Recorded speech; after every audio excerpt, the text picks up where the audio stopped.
이곳에 계신 성령님, 우리에게 말씀하시고 우릴 가르치소서. 다시 우리 맘 열어주시고 주의 빛으로 밝혀 우릴 인도하소서. 주님보다 앞서지 않고 겸손하게 주님의 말씀 기다리니 주님 손에 우릴 드립니다. 사랑으로 인도하소서. 오늘 이곳에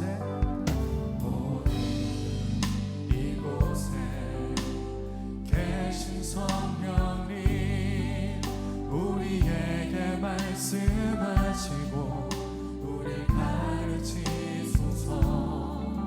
다시 우리 시간 열어주시고 주의 빛으로 밝혀 우릴 인도하소서. 주님보다 앞서지 않고 겸손하게 주님의 말씀 기다리니 주님 손에 우리를 드립시다.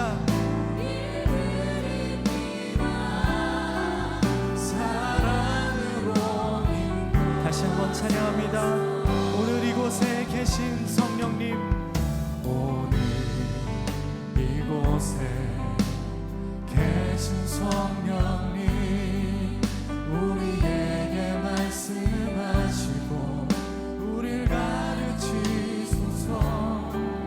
다시 우리 맘 열어주시고 주의 빛으로 밝혀 우릴 인도하소서. 주님보다 앞서지 않고 겸손하게 주님의 말씀 기다리니 주님 손에 우릴 드립니다. 우리의 괜찮지 않은 삶의 부분을 생각하며 다시 한번 찬양하겠습니다. 주님보다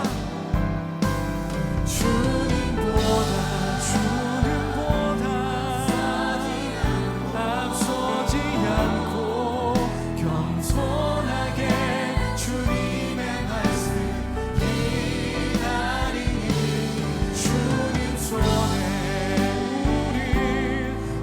우릴 드립니다. 사랑으로 주가 사랑으로 인도하여 주십니다. 주님보다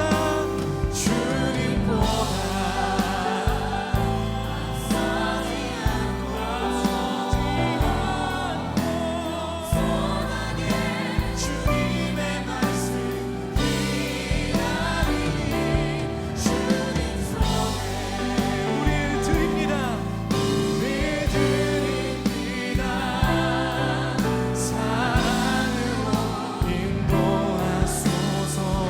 주의 사랑으로 인도하소서. 한없는 사랑으로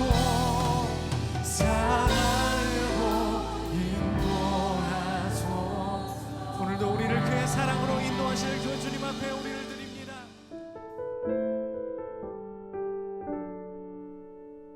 부활하신 생명과 연합할 때, 그들이 산에서 내려올 때에 예수께서 경고하시되 인자가 죽은 자 가운데서 살아날 때까지는 본 것을 아무에게도 이르지 말라 하시니. 마가복음 9장 9절. 인자가 당신 안에서 부활하실 때까지 아무것도 말하지 마십시오. 부활하신 그리스도의 생명이 당신을 다스리면 역사 속에 계셨던 그리스도께서 가르치신 말씀을 이해하게 됩니다. 당신의 내면이 바르게 되면 예수님께서 하셨던 말씀들이 너무나 자명하게 되어 왜 전에는 그 말씀들이 보이지 않았는지 놀라게 됩니다. 전에 당신이 그 말씀을 이해할 수 없었다는 사실은 그때 당신의 마음은 그 말씀들을 감당할 만한 상태가 아니었음을 보여줍니다. 주님께서는 아무것도 숨기지 않으십니다. 그럼에도 우리는 영적인 생명에 합당한 조건에 이르기까지는 그 내용들을 감당할 수 없습니다. 내가 아직도 너희에게 이를 것이 많으나 지금은 너희가 감당하지 못하리라. 따라서 우리가 특별한 어떤 말씀을 이해하려면 주님의 부활하신 생명과의 연합이 반드시 있어야 합니다. 우리는 정말로 예수님의 부활하신 생명이 우리에게 부여된다는 사실을 알고 있습니까? 만일 그 부활하신 생명이 우리에게 부여되었다면 그 증거는 우리가 그분의 말씀을 깨닫게 된다는 사실입니다. 우리 마음에 주님의 성령이 없다면 하나님은 우리에게 아무것도 계시하실 수 없습니다. 우리의 고집스러운 편견은 하나님께서 우리에게 무언가 계시하는 것을 효과적으로 막습니다. 자기가 믿는 교리에 사로잡히면 하나님의 빛은 더 이상 임하지 않기 때문에 우리는 그 빛을 받을 수 없습니다. 그러나 주 예수 그리스도의 부활하신 생명이 우리 안에 거하게 될 때 그 완고한 상황은 당장 끝나게 될 것입니다. 아무에게도 이르지 말라. 그럼에도 많은 사람들이 변화산에서 본 그 영광을 말합니다. 그들은 무언가를 보았고 그래서 증거하지만 만일 그들의 삶이 주님을 드러내지 못한다면 인자께서 아직 그들 안에서 부활하신 것이 아닙니다. 언제쯤 주님의 부활 생명이 당신과 내 안에 형성되겠습니까? 김병삼 목사의 매일 만나 365, 오늘은 4월 7일 드디어 부활에 이르게 되었습니다. 며칠 동안 고난과 십자가, 순환에 대한 말씀을 묵상했다면 오늘부터는 부활에 대한 말씀을 묵상합니다. 오늘의 제목, 부활의 삶을 산다는 것. 하나님은 아무 때나 누구에게나 말씀하시지 않습니다. 그러므로 우리의 영적 상태가 어떠한지는 하나님의 말씀을 듣거나 이해하는데 아주 중요한 전제가 됩니다. 챔버스는 이러한 견해를 제자들에게 말씀하시던 예수님의 모습을 통해 이미 우리들에게 말해 주었던 적이 있습니다. 오늘 묵상의 첫 문장에서 모든 것을 담고 있다는 생각이 듭니다. 읽어드리겠습니다. 인자가 당신 안에서 부활하실 때까지 아무것도 말하지 마십시오. 부활하신 그리스도의 생명이 당신을 다스리면 역사 속에 계셨던 그리스도께서 가르치신 말씀을 이해하게 됩니다. 우리가 이미 몇 번 함께 듣고 묵상했던 것처럼 제자들은 예수님이 말씀하셨던 많은 부분을 이해하지 못하고 있었습니다. 정작 예수님께서 자신들을 떠나시고 부활 승천하신 이후에 그 의미를 깨닫게 되죠. 중요한 것은 부활하신 주님을 믿고 성령을 체험하고 난 후에 깨닫게 되었다는 사실입니다. 우리도 마찬가지입니다. 우리가 알고 있었던 주님을 새롭게 믿음으로 고백하며 인격적인 관계 속으로 들어가는 순간 깨닫게 되는 것들이 있습니다. 그 순간 우리는 오히려 의아한 생각을 가지게 되는데, 내가 왜 그 말씀을 듣고도 이해하지 못하고 내 눈에 보이지 않았던 거라고 생각하게 되는 것이죠. 사실은 부활의 주님과 연합되지 않은 우리들이 그 말씀을 이해할 상태가 아니었음이 분명합니다. 이러한 사실은 주님이 우리들에게 숨기신 것이 아닙니다. 우리의 영적 상태가 주님의 말씀을 감당할 수준이 되지 못했던 것이죠. 요한복음 16장 12절 말씀, 내가 아직도 너희에게 이를 것이 많으나 지금은 너희가 감당하지 못하리라.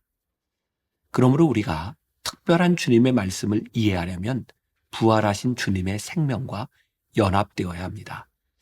챔버스가 가장 많이 이야기하는 것이 인격적 연합 그리고 관계라는 말이죠. 이때 우리는 주님의 마음과 하나가 되고 주님의 소원이 나의 소원이 되어 올바른 사명자의 길을 가게 됩니다. 부활하신 주님의 생명이 우리에게 있다는 증거는 무엇일까요? 이제 아주 간단하고 명확해졌습니다. 그분의 말씀을 깨닫게 되었다는 사실입니다.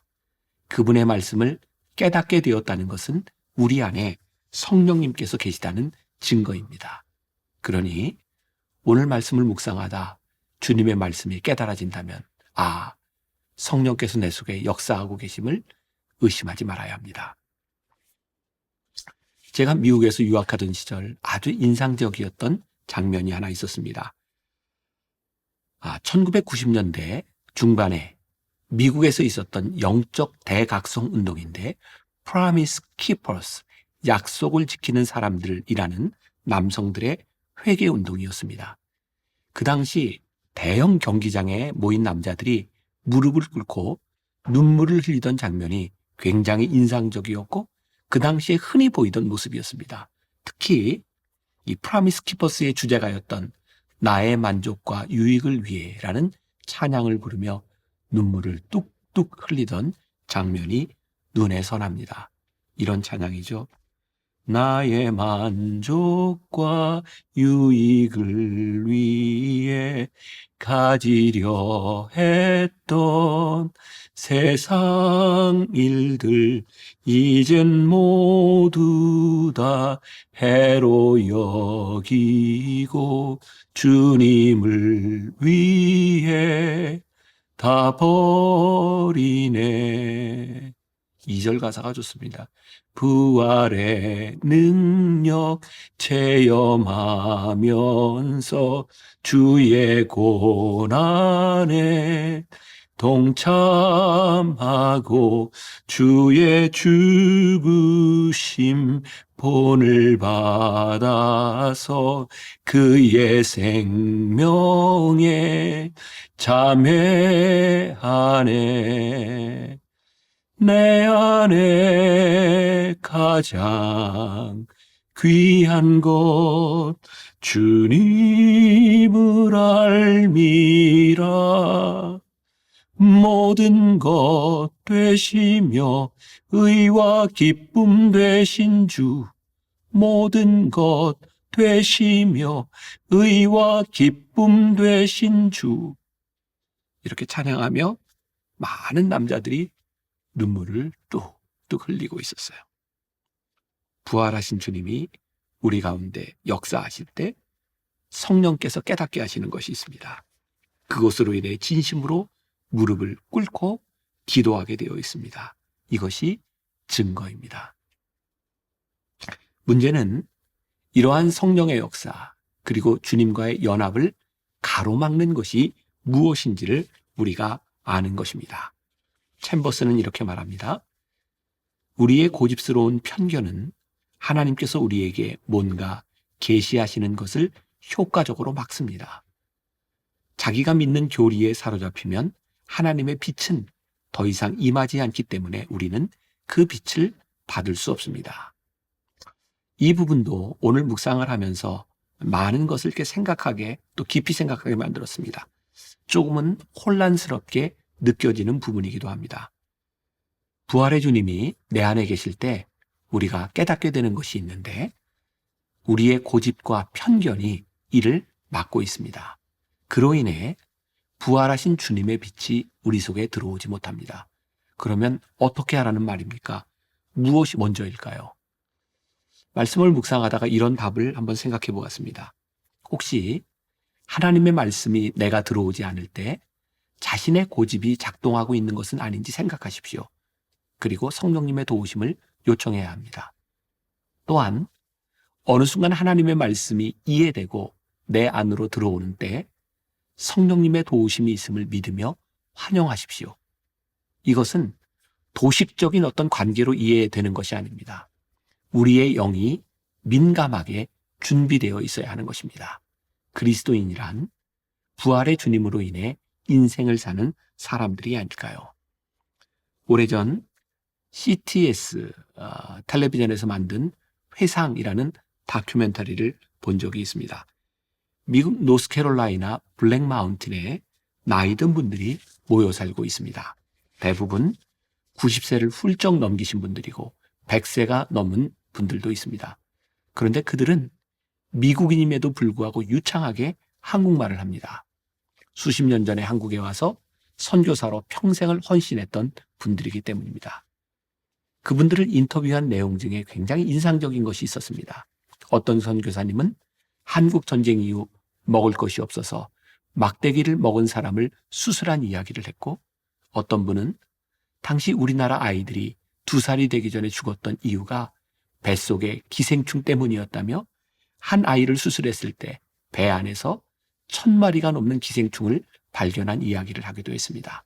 어떤 분은 당시 나병 환자들에게 복음을 전하고 치료하면서 온 동네 사람도 빠짐없이 예수를 믿게 되었다는 이야기를 하기도 했습니다. 그리고 1895년 자신들의 할아버지가 처음 한국에 들어왔고 그 이후 4대가 한국의 선교사로 살면서 헌신한 이야기를 하는 가정도 보았습니다. 도대체 이분들은 왜 그런 삶을 살았을까요? 무엇이 저들로 하여금 남다른 삶을 살게 만들었을까요? 그들은 한국 땅에 오지 않았어도 잘 살 수 있는 직업이 있었는데 무엇이 그들의 삶을 바꾸어 놓았을까요? 그들에게 한 가지 이유가 있다면 부활하신 예수님을 만난 것입니다. 생명을 전하려는 열정 하나 때문에 하나님의 은혜에 겨워 모든 것을 버리고 우리나라에 들어왔던 사람들입니다. 오늘 본문은 유명한 변화산에 예수님께서 변화하신 모습의 사건입니다. 놀랍게 변모한 주님의 모습을 보았던 제자들에게 주님은 이와 같은 것을 아무에게도 이르지 말라 명령하셨습니다. 그들이 변화산의 영광을 보았지만 아직 그것을 증거할 능력이나 주님이 누구이신지를 드러낼 지식이 없었기 때문입니다. 그들은 주님의 영광을 보았지만 아직 부활하신 주님이 그들 안에 계신 것은 아니었습니다. 오늘 묵상 중에 우리 자신에게 물어야 할 질문입니다. 언제쯤 우리는 부활하신 주님과 연합할 수 있을까요? 우리가 기억해야 될 한 줄 노트. 주님의 말씀이 아직 내 안에 이해되지 않는다면 자신의 내면이 어떤 상태인지 정직하게 들여다보아야 합니다. 오늘 우리가 하루 품고 살아야 될 묵상 질문입니다. 부활의 주님이 내 안에 계시다면 우리는 어떤 삶을 살게 될까요? 기도하겠습니다. 주님의 부활을 묵상하며 우리들의 신앙을 점검합니다. 때때로 주님의 부활이 내 속에서 일어나는 사건이 아니라 누군가의 이야기로 치부하며 남의 이야기가 되지는 않았습니까? 부활의 주님을 우리들이 믿지 못하고 연합하지 못함으로 인하여 우리들이 깨닫지 못하고 이해하지 못하는 많은 말씀들이 있지 않습니까? 주님, 오늘 성령님의 도우심을 구합니다. 성령님, 우리 속에 오셔서 깨닫게 하시고 말씀하여 주시고 부활의 주님과 연합할 수 있는 믿음을 우리들에게 허락하여 주옵소서. 오늘 우리가 하루를 사는 동안 부활의 주님과 함께 살아가며 부활의 삶을 살아내는 귀한 믿음의 역사가 우리 가운데 일어나게 하여 주옵소서. 예수님의 이름으로 기도합니다. 아멘.